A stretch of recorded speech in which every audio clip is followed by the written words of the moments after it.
Awesome. Well, I just heard the recording is in progress. So, for those of you joining the Life Money You podcast live today featuring Ericka Young, you're in the right place. And we're going to give everyone else just a couple more minutes to get settled in. And while we do that, we're going to talk about how Ericka is going to Miami. Yes. Okay, so first, I want to confirm, can you see my content or do I need to do this again? Oh, I think it is sharing. Your content looks great, Ericka. Perfect. Awesome. Yes, I'm going to Miami. Yep. Yes, we are going to see the Natty, the national championship game for college ball, and my nephew is playing, and my daughter is a big fan because this is her senior year at Indiana University, so I'm excited. I see a lot of love for Indiana right now. So that's Yes. exciting here. It is a Cinderella story, okay? It's a Cinderella story. Oh gosh. And watching your nephew grow up, I'm sure from 5 to now playing Yes. football is just wild. Oh, someone's in Bloomington. I love it. Yeah, the room is excited. I love it. Bloomington is going to be wild this weekend. Yeah. Um, I know I'm looking forward to the Bears on Sunday. So anyone else in the Chicagoland area that's super excited about the Bears, let's have some love for that here. I see Um, St. Louis. I see the Bears. Yes, I see them. how about those Texans? We were talking about that. Okay, well, with the football talk, we could stay here a while, but as we all know, you guys are here to talk finances with us. So, just as a brief introduction, this is Life Money U, a financial well-being program provided by the credit union. So, thank you all for joining. We're excited to be here today and have Ericka Young with us to talk about the Great Lock-in. And for those of you that aren't familiar with this term, locking in means committing to whatever it is that you plan to do. And so, a couple other just background things before we kind of kick it rolling, and I'll have Ericka reintroduce herself to some of you and then introduce herself to most of you. We hold these live events to have a conversational feel around what can be daunting finances. And so, we really want to build a coaching community, having Ericka. We have Kim, my sidekick here. We're always together talking about coaching content on our live events. And we've transitioned to a podcast feel because we know you, as our audience, get a lot of value from this via the audio, right? You're in your car, you're on the move. Let's make these more convenient for you to consume. And so, with that, I'm Dani Buschick. Again, I love hosting these. I love being with y'all. I'm a certified coach and a program manager here, and I love working with financial well-being content. And I am super excited to have Ericka Young here, money personality, to talk through this topic with you. Happy New Year. I don't care. It's the 14th, last time I'll say it. I know people say first week only, but Happy New Year and welcome to this first live event. Ericka, will you introduce yourself to our audience? Yes, and I say Happy New Year all month, just for Okay, reference. I'm cool. happy it's here. I'm happy we made it. So, I am Ericka Young, and I have been a financial coach by profession for almost 21 years. In 2 weeks, it'll be 21 years. And I stepped out to do this because I was an engineer. I was told to go get that degree. And what happened after I did go to school for engineering, I turned around and realized, wow, there's a lot of debt following me after that decision. And so I had credit card debt, I had car debt, I also had, 7 credit cards between my husband and I, and he also had those things, a car note and student loans. And so we got married with over $60,000 in debt, and we did not even make $60,000 a year. And it was scary. And so in that journey to figuring out what it looked like to get free, I made sure that we had a game plan, and some of what I talk about in when I do these kinds of things is the strategy that we went through that is timeless because it's been a while. But it took us about, and frankly, when we had our kiddos, we had to upgrade these cars. I say had to because truly it is also not necessarily a have to, but we just wanted something more reliable and it costs more money, right? And so, all told, 5 years into our marriage, we paid off over $90,000 in debt, and I wanted to help other people have that same type of freedom. We were, over time making a little bit better money, but as an engineer, You would think, oh, she's got it together. No, we had a lot of debt and we had a lot of bad, you know, I would say we inherited some not helpful ways of managing money. And so now I have committed myself to this work. I do lots of financial education programs and train other coaches, and just thrilled to be with you today because I love the credit union environment, and I am all about making certain that we are, just advancing the community in a way that I believe that only credit unions do. Yeah, definitely. And moving on, let's kick this off with those two words you just used, but credit union.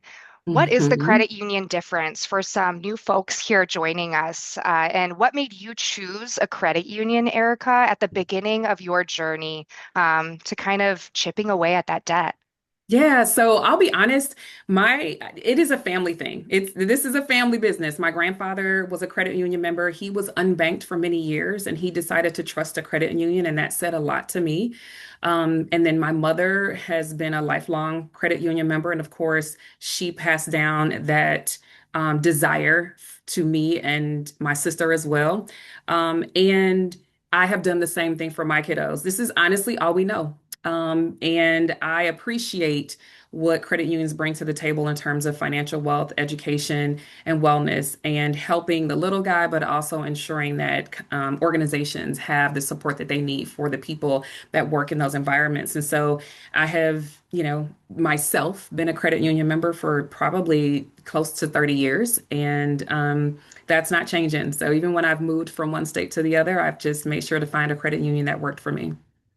It's crazy how much culture influences credit union loyalty because, very similarly, my parents had been credit union members. And as soon as I could be one, that's where I got my financial journey started as well. And I've been Yeah. loyal ever since. So Yes. I can Yes. definitely relate there.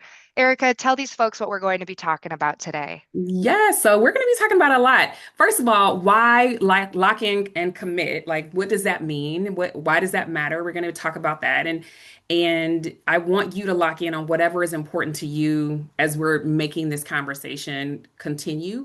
Um, I really think that it's important for you to figure out what really matters. And savings is top of that list, but for others, some of your goals might be different. And we'll get into that as well. We're going to be talking about some core strategies that you can start off right now today with, and a savings challenge that you can only find at your credit union BC. So, we're giving you a lot of tips and tools. We want you to take this and get into action immediately. And so, that is the last thing, is just thinking about what is your takeaway plan that you're going to do. So, hopefully, you are ready to lock in because we're ready. hmm So, let's talk about what it means to lock in. So, first of all, when you think about it, when I think about when I was first locked in, it was in high school. We did a lock in for graduation. All the seniors went to stay after graduation overnight, and we had all these games and we were focused. Back then we didn't have devices like we have now, so I am dating myself, but we were safe in our place and we were focused on what it is we were doing to have a good time. And so you remove all of the distractions. To me, locking in is making sure that you're removing all of the distractions. You're getting to a place where you are going to ensure nothing's going to take you off of your goal. And in January, it's super easy to say that you want something, and then by February 1st, you have not made the commitments or stuck with your commitments. And so we do not want that type of behavior this year. No, Erica, I think it's actually, was it the 9th or 10th, everyone, was like National Quitters Day. So Oh, for anyone staying strong, or if you haven't even gotten started with goal setting, do not worry. You can start any day. I mean, there's a lot of, right, what is the word I'm looking for? Emphasis on the 1st of January to be that date you get started. But let's be honest, every day is a new day. So if that's for you mhm. today, let's work with it. Let's commit. Let's get started today. Um, Absolutely. so, how do you kick off your new year financially, Erica? Let's get a little personal. How do you lock in and commit January 1st? Honestly, I look back first. One of the most important things that I did this year was, and I think if you're watching, you can actually see some of the boards that I created, but I created a big, I did it on a whiteboard for personal stuff and on a big, large sticky note that you can put on the wall, all Mhm. the things that I accomplished in the previous year, right? So looking back first to say, okay, what were my wins? What could I have done better? But in terms of finances, looking at my spending, where did all of my money go? Um, what was great about that and what wasn't so great? Where could we improve? And so I think the very first thing, honestly, is looking back to just kind of see and acknowledge where you've been. And then that helps you inform, it helps inform you about what it is that's possible for this new year. And so it's information, it's not judgment, it is simply information. Sometimes it's great to remember all the things that you did accomplish. And it also is helpful to see where you could have improved. And so I think that's always my very first step in any arena, be it losing weight or did I go on the trips I wanted to go on, or is it something that's still lagging? Is there things that need to happen in the house? Like I just think that that's the very first step is to look back and take an assessment of where things are. That's important. Yes, yes. And we're curious about all of you. So moving on, we're just going to gauge the room here. How many of you have actually sat down and planned out and I'm going to say it, your smart goals for the new year? And raise your hand. Feel free to be honest. I'm not raising mine because I'm not going to lie. I haven't done it all. I haven't done all the work. That's all Wow, we right. have a few of you who have. Okay. I love it. I see the hands raised. And it's fine if you haven't done it yet. So I actually challenged myself one year to not do my goals until the end of January. I Okay. actually wanted to wait until all of the procrastination out of my system and all of the things people said they were going to do was out of the way, right? So I actually did that one year and said, okay, you know what? A new month is also a good time, right? And so just know midway through January, if you haven't done it yet, there's still time. And also, you just have to kind of think about critically what it is that you want. Maybe you haven't done a look back yet, maybe it's time to do True. that too. Yeah. And Yeah. then, as we like to cater to our audience here, we're going to launch a poll. Yeah. So, every one of you have taken the time, over 300 of you right now, thank you for joining, have taken the time to be with Erica and I. So, what do you want to get out of this? Let's take a vote. Do you want to learn more about saving for your emergencies this year? We know they're inevitable. Do you want to learn more about Erica's debt journey and how you can apply her learnings to your own? Maybe it's your credit score. You're trying to crank that thing up this year. It's a home. Okay, let's see. Everyone should be able to view comparatively where they stand with the rest of the room. I love it. Yes, I think debt is winning out, getting Oh out of gosh, debt.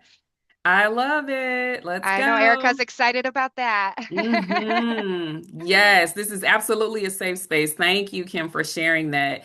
Know that this is all anonymous. This is all anonymous. But the reason why this is important, first of all, is because when we're trying to get out of debt, when we're trying to lock in, sometimes you got to get rid of naysayers, right? So, I told you already in full transparency that it was $90,000 in debt that my husband and I had to climb our way out of. And that was when we got married, it was 27 years ago. So let's talk about it in today's dollars. That's a whole lot more money than $90,000. And so you are not alone. You are absolutely not alone.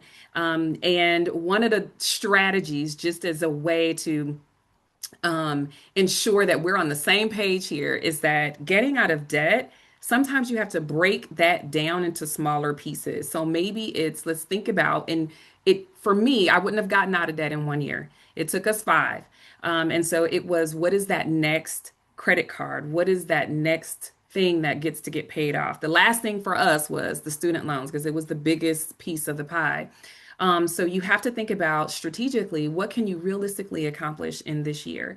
And I also see a good portion are trying to save for retirement. This is big. This is huge. And I applaud the fact that you're looking to do that. And Yes, so that is vitally important that you save for your retirement because we can't depend on other sources in order to ensure that we are getting there. And so sometimes when we're talking about saving today, maybe that's something that you think about is can the strategies that we're discussing, can that apply to saving for your retirement? One of the biggest things that I tell folks to do is that if you are expecting a raise, or put that towards your retirement savings to increase the percentage that you're putting towards that. If you typically get a refund on your taxes, maybe one of the strategies that you could potentially use is to shift your withholdings so that more money comes in your check and you can put more towards saving for retirement, since typically that's something that folks do through 401k. So just know that there's lots of different ways to make it happen. I love automation. So when we get to talking about debt, we'll talk about some of that more. But I'm so glad that you all participated. I appreciate it. And I'm so glad that to see that nearly half of you are looking to get out of debt. So just know that you are not by yourself. That is a common Nope. goal that lots of folks have. Yeah. And I know moving on, Erica, you're going to talk to the audience about just some general tips when it comes to setting Yeah. those goals. So, a lot of you, like me, haven't gotten started. Do not worry. This is a perfect methodology here to help you just start to set those smart goals. And Yep, lucky for you, right absolutely. after that, we'll get into the debt management. So, Erica, Yeah. take us away with these goal setting tips. Yeah. So, first of all, writing your goals down is important. Like, let's not say that this is just something that we think about and we're like, okay, I would love to have this happen. Or we're not setting resolutions. We're not saying this is all or nothing. What we are saying is that we are going to be very intentional. And you mentioned SMART goals, and SMART goals are specific, they are measurable, they are achievable, realistic, and they are time bound. They are time bound. So write it down. What is it that you specifically want to happen? Your finances, your budget, your track, your spending will tell you if it's realistic, can it be achieved in that year time frame, those kinds of things. Write it down. So you may want to have it on a sheet of paper, you might want to type it out, you might want to have it as a screensaver on your computer, but plan it out. I love the idea of putting it on a calendar and just saying every month I'm going to Yes. put this amount towards my debt repayment. I love being able to see that visually. I think it's important that you have an accountability partner, because if you have someone who is on the journey with you or a few steps ahead who has actually done these things, or you have engaged with one of the coaches provided by BCU, right? Like you have somebody who can hold you accountable to your goal to getting free of your debt. Or I saw someone say improving your FICO score. Like an accountability partner is huge. So Mhm. you've got to, and honestly, then you can't hide from yourself, right? Then you can't tell No. stories in the dark, right? Yes, and I have to add to this one, Erica, your accountability partner is not that peer pressure best friend that wants to go on a Right. shopping spree and feel better about it and justifies it because cash isn't real money. We all have Mm-hmm. her. She is not the Mm-hmm. friend that is going to be your accountability partner. These are people that want to grow with you and are also struggling to, get there, but through each other's encouragement, you make each other more powerful. And so a great accountability partner is a coach, and we Yes. have over 100 of them at the credit union. And so there are so many different personalities, experiences, and financial freedom journeys that will relate to yours and give you this candid advice that Erica is giving us right now. So I wanted to put that in because not everyone can be a good accountability partner. That's so good, Danny. So good. And I will also add, not every credit union, as much as they are committed typically to the community actually having financial health, positive financial health outcomes and making programs and things that are to that effort, not every credit union actually has that available, especially not at this scale. So there is somebody for everybody. So I just want to encourage I you. love that. Back in the day when I was trying to get out of debt, I had no coach. That's why I became one. I had to become what I did not have. Okay. So if you have that available to you, as being a member of the credit union, man, take advantage of that, because I honestly at that time wish that that was something that I had. But make sure that you're making them visible and make certain that you do not give up. It is not easy. I would love to say that it took us 2, 3 years to get out of that debt. I would love to say honestly that we didn't go back into debt, because the truth is we started with 60, and before we actually really got going on getting out of debt, we added 30,000 more dollars in these vehicles to that puzzle. So the journey isn't a perfect one, but it was necessary. I'm so thankful that that was the start that we got when our kids were little, and we committed to it even when life gave us curveballs, because we had many of those in those early days. Yeah, yeah. Getting So into debt, before we get into debt really quick, Erica, you talked to me earlier about how one of the biggest mistakes people make when planning out their year is just eliminating things from the previous year that they think added to that debt or Yeah. but it added life, to their Hmm. experiences, and they feel like they're having to remove enjoyment from their life by Hmm. chipping away at that budget. Before we Yeah. get into these steps, can you explain to our audience how that's really not the approach you should be looking at your calendar year? Yeah, absolutely. The slash and burn approach to your budget is not going to be successful. It's not empowering. It's not realistic, and it's not something that you can stick to. So when I have coached over 500 families over the course of my career, and I have spoken to audience of thousands, and I have never once said puts dining out down to zero because it's unnecessary. I have never once said that. I definitely believe in balance. I don't believe in deprivation, and I think that that is unrealistic. I What I love want that. you to do is be informed of your habits and your patterns. And one of the biggest things that I say to people is to consider how much are you spending on certain areas and how often is it happening? And so I know this might be scary for some folks, but how often is Amazon being delivered to your house, right? Like, think about this. Is this a daily thing? Think about how often are you getting pickup or takeout rather? How often are you going to Starbucks? And then back up and say, how much am I spending each time, right? How much am I spending when I'm going to these places? So you can control how often things are happening, and you can also control where you go or where you purchase to control how much it is. So, Mhm. um, Chick-fil-A versus a sit-down restaurant, for instance, is a very big difference. And so, how much and how often is a big key. And so, if you can maybe cut in half how often you are by nature cutting down the amount. You're not saying no altogether. And so that strategy has proved effective to a lot of, the people that I have worked with.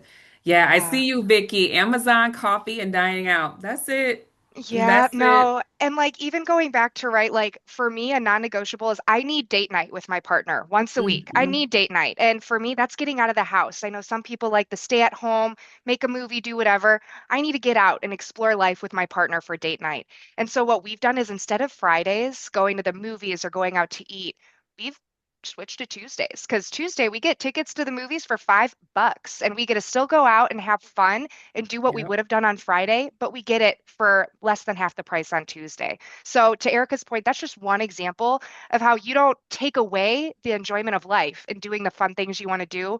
You get strategic and you find the more affordable way to do it and enjoy it just as much as you would have. Yes, absolutely, absolutely. I love that. I see someone said Afterpay has me in a chokehold.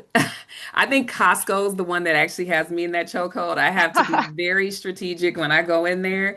But yeah, you do have to, it's a strategy, right? You have to be intentional.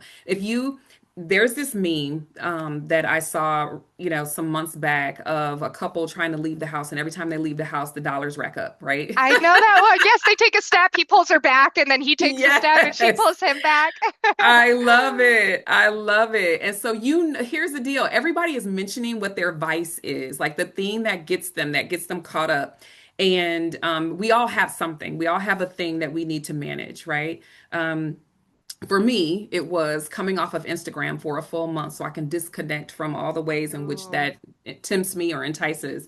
Um, but for someone else, it might be something different. And so you know what yours is. And I think that that is important that you navigate how much and how often when we're talking about the things that can potentially be a place that we spend tons of money. So if we're trying to get out of debt, like here's the deal. I don't want people saying, oh, I'm just going to reduce my dining out. I'm going to be intentional by cutting it in half. But then the dollars that you are saving, let's say it's $200 a month, you aren't being intentional with those dollars. What was it? 75% of you between getting out of debt and saving for retirement, you have these goals for 2026. So when we're looking at what to do with those dollars, if we're saying what does it look like to get out of debt? First of all, you got to add up your debt. Add it up, face the piper. So I think it's important if you need a glass of wine, you need some mood music, put on a candle, Set the have some vibes. chocolate. Yes, set the vibe, set the vibe. Whew. Um, and add it up. Get your credit report with your accountability partner. Know that you are not by yourself in the whole idea of you have to face it and budget for extra payments. So here's the deal. When we're talking about reducing a category, direct those funds to where they need to go. Direct them where they need to go. Know how much it is. If it's $200, $500, $50, whatever it is. Um, the other thing that I would say for folks is to make sure that you know your debt-free date. Calculate it. So there are tons of calculators. I know online, BCU has one as well Hmm. to help you to calculate how long it's going to take you to get out of debt. Utilize these tools so that you know, guess what? It's going to take me 2.5 years to get out of this debt. Now that I am informed, I know that it's going to cost me this additional money per month out of the budget in order to meet that goal. For every month that we're not doing that, we're going to add it on, right, to the time. Right. So just know that I think it's important for you to have a target. I was a runner, and I say was because I am not running right now. But I was a runner, and I spent lots of time calculating and looking at all of the progression to a half marathon and how many miles I needed to run every single week. And if somebody had said, let's go run a half marathon on a random day, I would never have been able to finish. I would have been walking the entire thing. I love Um, this analogy. and it would Yes. have taken forever. And I needed mile markers. I needed to know, like, okay, if I can do three, I can do four. If I can do four, I can do five. And if I can do five, I can do six. And that took time. It Yep. literally took 3 months for me to get to 3 miles and an additional 3 months to get to 12. And then I knew I could do a full half marathon. And so Hmm. this is what we have to do with our finances is just kind of know what's possible in 2026 if all of your goals will not be accomplished in this one year, right? Yep. I think it's just important to know what the finish line looks like. And then we got to stay consistent. So life hits us curveballs. We're gonna, have to make lemonade out of lemons sometimes. And I want you to know that you can get back up and keep moving forward. Um, at the time, COVID gave through curveballs to so many different people. And we're beyond that. Lots of things have transpired since then, but that curveball, we learned from it. And there in some ways we got stronger, right? And so just know like being consistent is really important. And you just never know like what things are going to teach you if you stay the course. Just stay the course. That's so important. Mhm. Yes. And I see another, you, Tara, signed up for a half marathon. I love it. Let's go. yes, such a good analogy. And we want to pull y'all again. So we're talking a lot about budgets right now. Let's be honest. How many of you actually budget? So Yes. I think here we'll move next. Let's just use our reactions. So you'll see a heart at the bottom of your Zoom screen. Go ahead and click on that and tell us, just be real. So we see sometimes, a lot of sometimes. That's better than not Okay. at all. Nopes, Yep. that's okay. Yeah. Oh, I see some people laughing. That means, nope, I hate budgets. I get it. I get it. I see some every month like clockwork. I get it. Let me just tell you. So I'm an engineer by trade, which means I am a nerd. I like numbers. Proud nerd, Yeah, I yes. am a proud nerd. And sometimes I do not feel like doing the budget. And let's just be very clear and honest. So you are not alone if you think you're not a fan. But I want to shift some perspective, right? I want to shift some perspective. So if we can just think about the budget as a game plan. So when you go on a road trip, if you go without your GPS on your phone or in your car, does anybody in here have a map? Like nowadays, are we pulling out a map, right? This is how we get from point A. Yeah, I know everybody's laughing at me. They're like, no, no I'd be one's doing that. stranded. I'd be stranded. We're not doing it. My husband and I drove to Canada to Niagara Falls. We went the Canadian way. Cool. And we got over the border and forgot that our phones were not going to work. So we got all the way to the border. And we were like, oh my goodness. We went into a gas station, we found a map, and we went old school. And it was like, wow, this is like so wild. Um, so in that, this is just how you get from point A to point B. Nowadays, we have the lady who's real sweet, and she'll tell us, rerouting if you go the wrong direction and that kind of thing. But the map is going to help you hopefully get the fastest point to your destination. That's all a budget is. It's a game plan. It's your map. It teaches you where all of your money is going. It shows you what you're doing. And so you do this ahead of time. You map it out first before you get any money, right? Before you get paid, before payday, right? You make sure you know where all your dollars are going to go and you are intentional. Yeah. Before you can pay off the debt, you need a game plan. I saw someone in the chat mention that they're doing the debt snowball, which is listing all your debts, smallest balance to largest balance, and paying them off in that order. It is just a simple way to ensure that anybody can access being able to get out of debt. It is more about your habits than it is about anything else. And so the habit of writing something down, again, in the very beginning, we talked about writing something down is so important. It'll get you way closer to actually achieving those goals if you write it down. So just know that the budget doesn't have to be restrictive. It is a game plan. It helps you to accomplish what it is that you're looking to accomplish. And nowadays, with all the tools that are out there, um, budgeting can actually be fun. I just want you to think about that the possibility that technology can help budgeting be an easier process, right? Gonna have to You don't convince have some to. people, Erica. Melissa's a little questioning. I know. Just Let's just convince open them. up your mind. Open up your mind, right? You are here. You decided to lock in with us for an hour, and I want you to just expand your thought process that what if budgeting doesn't have to be what it used to be? What if this process doesn't have to be so daunting? And so I honestly stick with an Excel worksheet. And I also use a tracking tool, one of those electronic tracking tools that you can put on your phone or online. There's tons of different companies that do that. There's lots of ways within BCU that you can make sure that you actually can explore those ways. But digitally, you can use pen and paper. I still have folks who do that as well.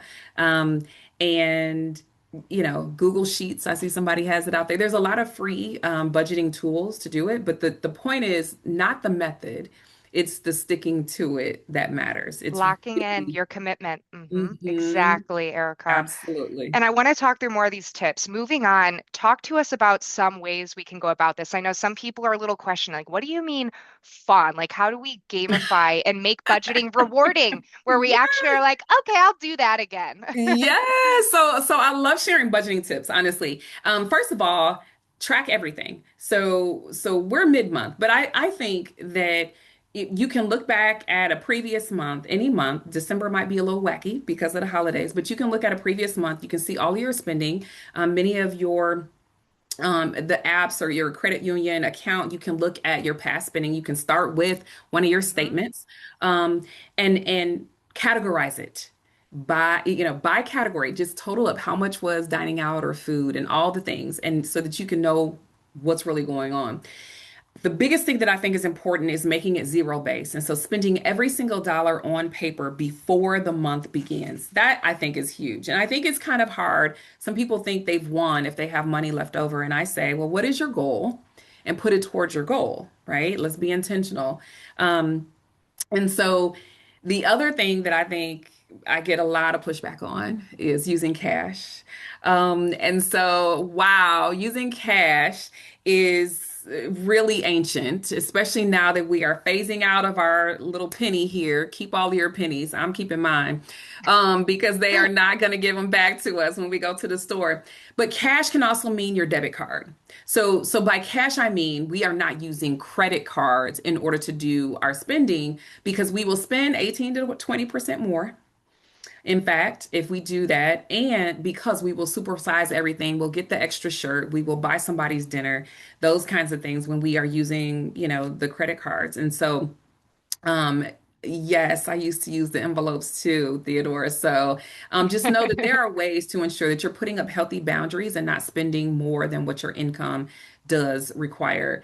Give Yeah, yourself time too, because honestly, this is not an overnight process. This is not an overnight process at all. I think it takes about 3 months for you to actually get really decent, not great, but decent at budgeting. And the point, I want you to hear me loud and clear, is not perfection, it's progress. And so, what do you need to work on? Maybe the thing that you need to work on is not going to Starbucks every single day and knowing what is that going to afford you. You don't have to have all the other things worked out in your budget. You need to just know that if there's a thorn in your side, you need to figure out how is this keeping me from my actual goal and how can I control that thing? So give yourself time to work through it, and that's working on it and yeah. looking at it on a routine basis. Planning for non-monthly things. So January is when my personal homeowners association comes out, and I promise you if $700 came out in January without my knowledge, like remembering, I'd be heartbroken, right? I'd be like, wait a minute, something Same. ain't happening. I got to go into savings. So, but what we've done is we set aside $60 a month in order for that bill to be able to be paid in January. So then we don't have to worry about it. $60 is a whole lot better per month than that 700. So when you plan for non-monthly, that's the thing that I'm thinking of as well. Creating a spending plan is important. So if you get paid more than once a month, you need a cash flow plan, and that's all that it is. You're planning your money as it comes in. And then always, always, always, in any good budget, you got to put some fun in. Because if you're not having fun, Yep. Yep. And why do it? totally, Erica. And before we move on to the next point of why why budgeting even matters, like how are we going to convince you? It's the why. I want to point out my favorite of these, and it's using cash. So as I told you, I am, introverted extrovert. So I still like my time out to meet with friends and be social, and that might include grabbing dinner and getting a drink. And when my partner and I decide to do that, we always bring cash. And it's because as soon as that cash is gone, our night is over. We don't have any cards to keep us spending more money to stay out with people. We don't have that extra income, that credit card to keep us out. That cash is our night. That's our limit. And it really helps because it helps me stick to my budget. So really, really recommend cash. Don't be afraid of it. I think it's a great tool. And I want to give Amy a shout out in the comments. She said that when she follows her budget every month, she gets herself flowers at the end of it. And I think that is beautiful. That is celebrating your small progress, your wins. That's you winning. You are winning, so you get flowers. And I think I that's love great. it. And all of y'all, if you resonate with that, adopt that because I'm sure it's working great, Amy. I Um, love that. And then Karen, I got to give Karen a shout out. She said, if you put $40 in 25 envelopes, uh-huh. you know, then it's going to be $1,000, $25. And you know what I mean? Let's just Literally, set up the envelopes and then put your $40 in it, and then you're gonna have $1,000. Like whatever the strategy is, as long as you're consistent, it's gonna work. I think that's yep. important. And BC is gonna have a nice little challenge here too. So something that we're Hmm. gonna get to, but I just want to make sure that you all know that you probably know what's going to work for you. You just need to try it out. I love dating an idea and Yes. not feeling like you have to actually marry the idea. So with budgeting, date the method, for Date instance. these. Yes. Yeah, just date it for a season, work with it for 3 months and see how that process feels and and then decide if it's for you. So just know that you don't have to, locking in means that you are committed and nothing's going to get you off your goal. It doesn't mean that you have to spend a bunch of money on some tool and then feel like this is it forever if it doesn't work out for you, right? Like, no, let's be committed to the end goal. The method doesn't matter. Let's date the idea and then eventually you can decide if it's something that is going to be around long term because honestly, yeah, no arranged budgeting processes around here.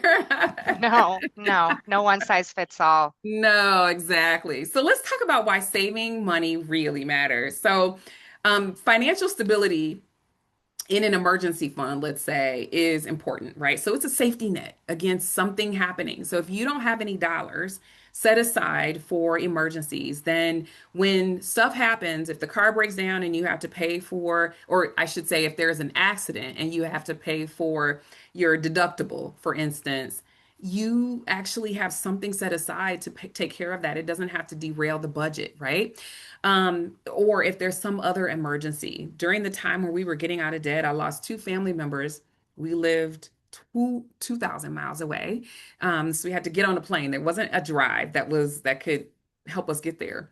And we were in debt. We didn't have any money, right? And so we had to, that caused a whole other stress. So when you don't Yeah. have a safety net, it becomes a financial stress, not this just the stress of losing a loved one or the stress of your car being in a wreck. Um, there is the additional pressure of how is this going to be fixed, but it's one less stress if you have your safety net. But savings also provides opportunities for future goals. I love having dollars set aside. My husband he's a haggler. He wants something new. Sometimes he can, when you have cash, you can barter. And we have gotten so many different things on Facebook Marketplace and other folk places. Yeah. He's I saw outfitted his. someone, yeah, someone saving for a cargo bike, I was going to say, Erica. So like Yes, some of these yes. things, we have fun goals too. We don't have all these just basic things that we have Yep. personal interests and we might want a cargo bike. I just got an e-bike, so I can relate to that one. There's hills out here in the Pacific Northwest and I don't use a manual bike for that. There you go. There you go. And so just know that those opportunities can come up. And sometimes it's an urgent need. Sometimes in the middle of, your plan for whatever it is you're trying to do, you have an urgent need that takes precedent. It might be a medical need or some type of procedure that's necessary. Having the cash on hand to do that it makes it a lot easier for you to make good choices. And honestly, in the end, when we're talking about saving for retirement and things like that, it's empowering to know that you can take care of yourself into your twilight years and or in your later years. And so just know that that kind of freedom means that you don't have to wonder if you're going to be okay. Dollars help reduce the stress because life gives us enough, all on its own. That's for sure. Yeah. Let's move on here to some core strategies. I know Yeah. we talked a lot about the windfalls, so I Mhm. can start by saying I look forward to a bonus and tax return almost every year, and I'm very grateful. Mhm. But do you know where those both go? They both go to saving or paying off any credit card debt. So again, I have homes for my money before I get my money, and I know exactly what it's going to be put towards. So if any of you don't have an emergency savings fund, are talking about paying off debt, right? Credit card debt, reallocate those windfalls. So that bonus or that tax return, give it a home right now. That can be part of your goal, but you already know where that is going to be put to help you continue to make progress on your financial plan. Yep, I love it. So let's talk about that. So one of the biggest strategies that I would say is really important is just to automate your savings. Make sure that you automate it. Since we are in January and you already probably know and don't want to face how much you spend at the holidays, one of the ways that you can mitigate this is to make certain that every single month, just like I did with my HOA dollars, that you start saving now for the eventual holidays that are coming, right? That just makes it easier to palette. And then you're not forcing everything in November and December. We already talked a little bit about cutting some recurring expenses, but just know that you can look at a bunch of different areas to see what's possible. And doing this in the beginning of the year is really important if you can do that look back and confirm what your spending was for the prior year.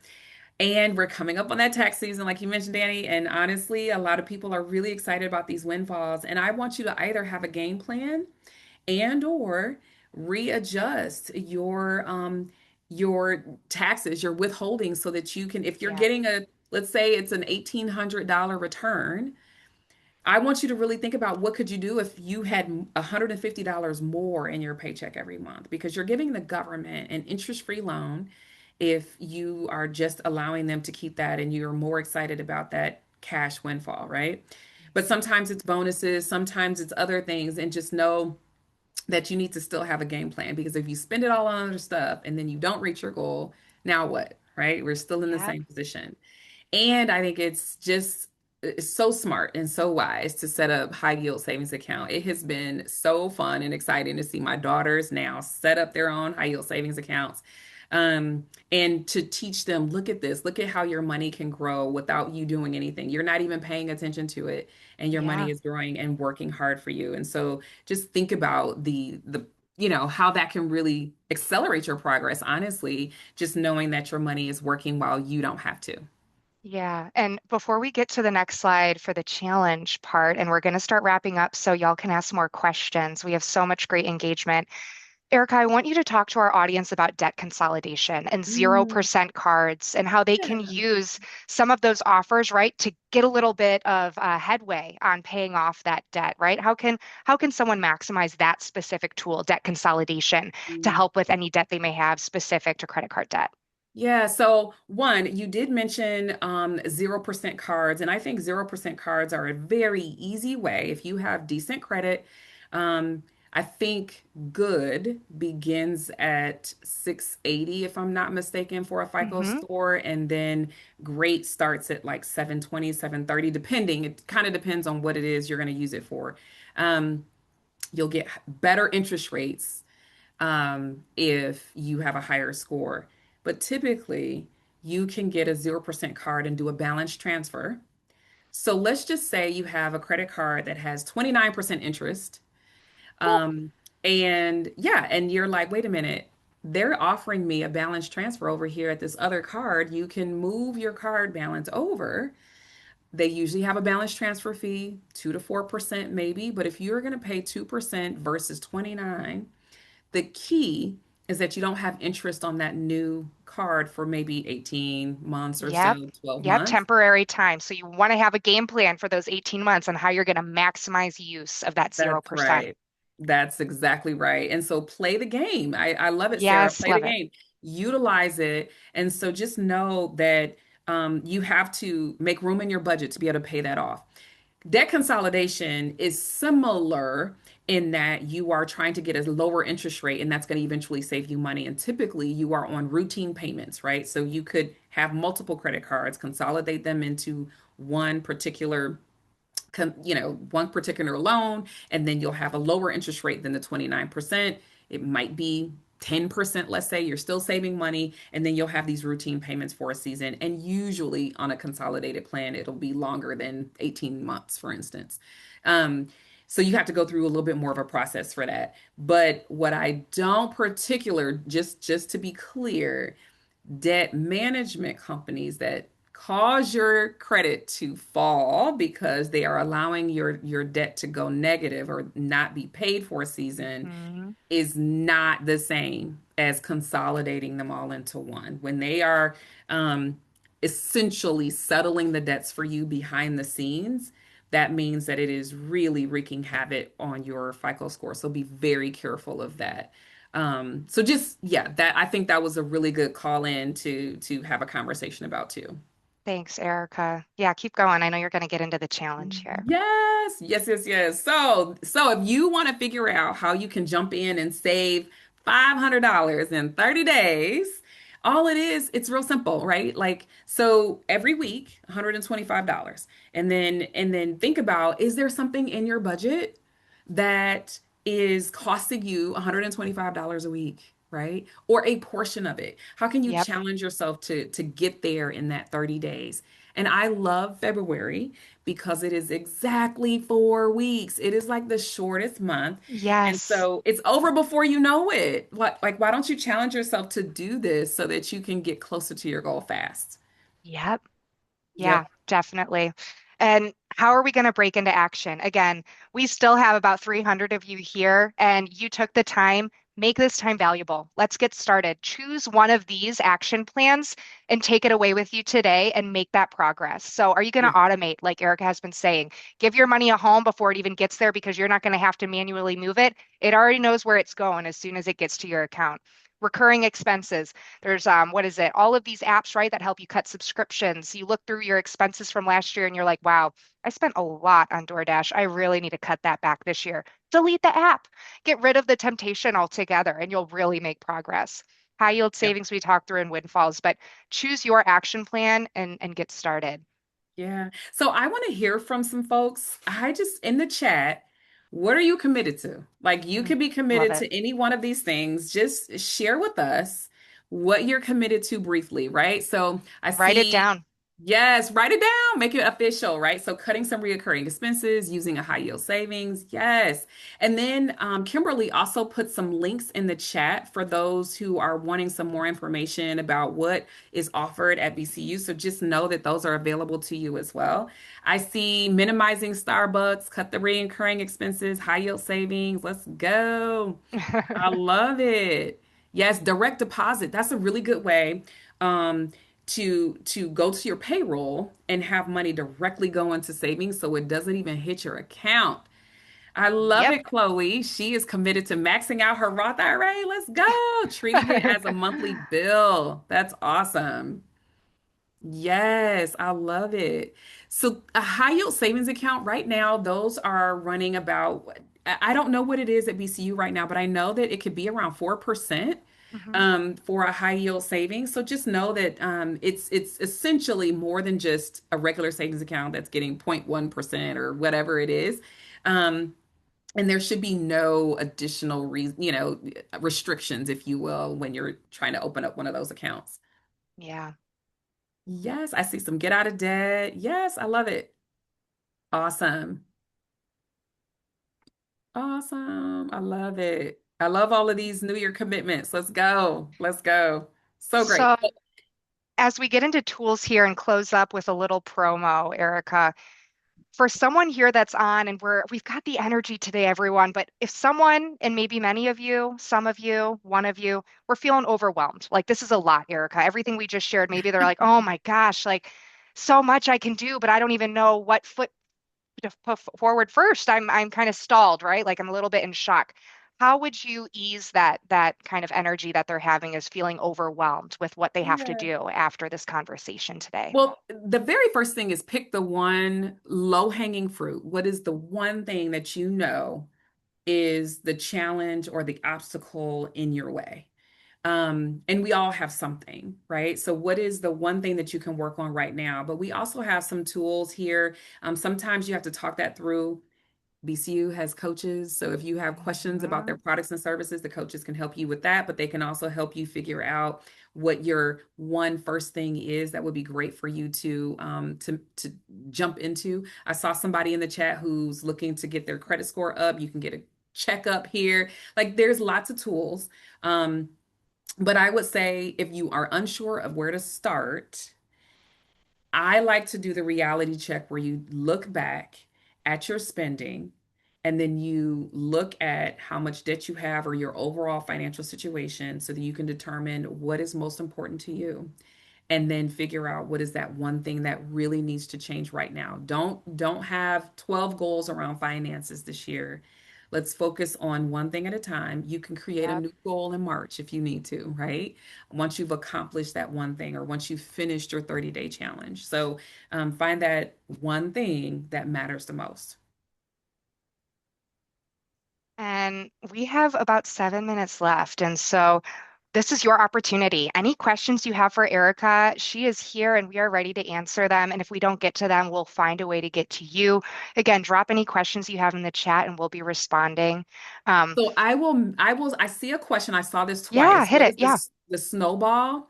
So the snowball method for your debt is, let's say you have five debts and you list them by their balance. So when you're writing them down or you're putting them in Excel or you're putting them in a calculator, the smallest one that's 500 goes first, the next one that's 700 goes next, the next one that's 2000 goes next, and then the one that's 10,000. You know what I mean? You go smallest balance to largest balance. And all extra money from your budget, when you realize how much you actually need to put towards getting out of debt, goes to the first one. You pay minimum payments on everything else, minimum payments on everything else. The first one, that $500 is going down quick. So when we talked about, can you do this in 30, can you save money in 30 days? Maybe it's getting rid of that first $500 debt in 30 days, like Hmm. quickly. The reason we do it this way, I love for people to do it this way in particular, is because it's motivation. Like you get excited about that first one going down. Yes, it is a snowball effect from Dave Ramsey. I was one of his coaches for about 16 years, so that is where I got it from. And then the avalanche method is when you list it, you do the highest interest rate first. Hmm. The challenge with that is that it does not appeal to your motivation, right? And so when you like to see something go quickly, right? And so if it happens fast, then that means, wow, I'm winning. I can celebrate quicker and I can move on to the next thing. So this is a behavior method over a financial method. Plus, if it is a higher interest rate, and typically those are credit cards, if you can do a balance transfer, that might eliminate that need for it to be the first one. Yeah. And I know there's a lot of questions here about budgets. We'll drop in our budgeting worksheet on the website. That's a great place to get started.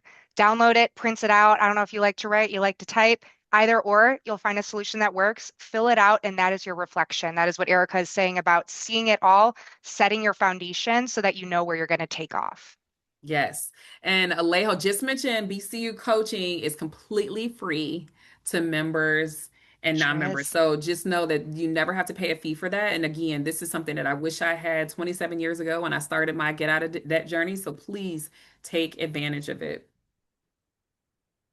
What other questions have we got? Yes, Renee, I love it. She's going to be contacting BCU coaching. Let's go. Yay. Yeah, we're so excited. Again, Kim here, the gal who has been answering all of your questions, is our coach of coaches. So she's excited to queue you up and pair you with someone who's really going to understand your situation and talk you through whatever your goal might be. Genevieve just asked a question here, Erica. Is there a Yep, I see reason? that. Yeah, is there a reason to use a high yield savings account as opposed to a brokerage account where money can get higher yields with stock, as well as cash reserves to take out for emergency? Yeah, so you could use a brokerage account. The challenge with putting it into the stock market is how it goes up and down so much. So this is a risk question, right? Yep. So Um, wealth advisors too, yes. we are very much in the financial foundation arena at Life Money U and with Ericka Young, and we would highly recommend some of this conversation be had with a wealth advisor because Mhm, Erica's right. There's a lot of risk involved with this one. So it's a great mhm. question, Genevieve, and we have experts to help you answer it. I will say for emergency funds, you don't necessarily want those dollars in the stock market because you can't handle the ebbs and flows. If there is an emergency and it's the market is down, that gets to be risky, and so that's a challenge. Yep, I actually don't ever recommend people to put dollars in the stock market that are meant to be utilized as an emergency fund. And totally. Kim just put it in the chat. So if you want to talk to a wealth advisor at BCU, that is the link to utilize.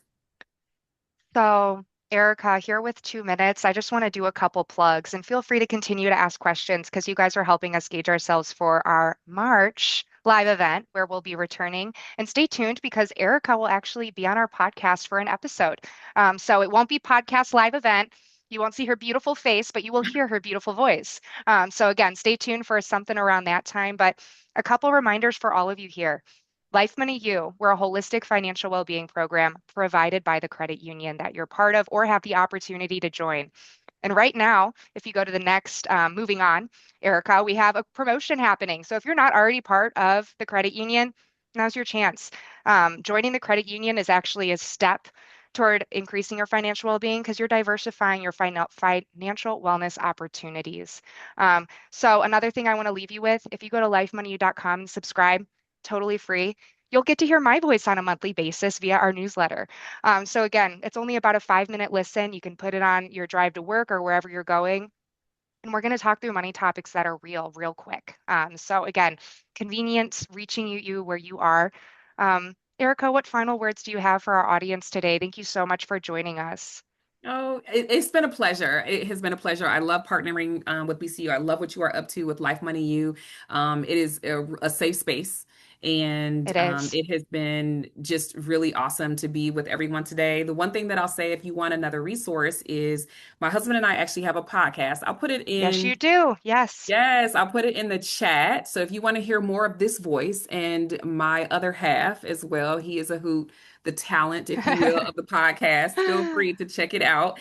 Um, but you need to just, find ways to stay motivated. And so I just want to make sure that you've got the tools that you're needing and that you actually are able to push past any roadblocks that come up. And so hopefully this has been helpful to get you started. And for those of you who have not set goals, hopefully after today you're going to have a few. So I love You it. have no option. We gave you four. That's right. All right. Thank you so much, everyone. We're going to tune out now. Until next time.